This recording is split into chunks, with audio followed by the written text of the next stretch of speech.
Otázka za 5 miliónov. Dobre, počúvajte, posaďte sa aj vy pri televíznych obrazovkách. Jak sa potím, vole, pazuchy pracujú. 1 plus 1. Za A 4. Za B 3. Nemáš, kde sa to tam... Za C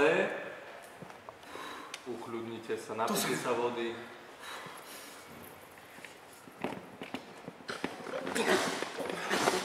Nezavolávam niekoho? Je to v poriadku? Ja to mám ešte toho žolíka. Môžeme dať reklamu, spodovať bočo. Tam ešte je ten žolík, ja si dal. OK, môžeme pokračovať, pamätáte si otázku a 2 odpovede? Takže za C 2 a za D 8. Môžem si odskočiť? Nemôžete si odskočiť. Už si môžete len zatelefonovať. Zatelefonovať. Tak zavoláme môjmu známemu, on má kľúče od miešačky. Poďme na Ako to. sa volá známy? Fedor Plášik, juhozemský. Fedor, tak voláme Fedorovi. Čas vám ide, hej? Áno, počúvam. Áno, čau. Kamaráta, poznáte ho? Áno, ako sa volá, ktorý? Janko Drvička, poznáte ho? Jasné, s tým som chlastal minule v krčme, viem. OK, nebudeme to zdržiavať, má tu otázku za 5 miliónov. Wow, to bude chlastu, dobre boj. Takže máte na to 30 sekúnd teraz. Ferno, čau, počúvaj, koľko je na plus 1? Počkaj, keď som dal jeden pol decák, plus druhý pol decák, tak to som mal, počkaj, to bolo... Ty nechceš možnosti, rýchlo, čau. Daj mi možnosti, daj rýchlo.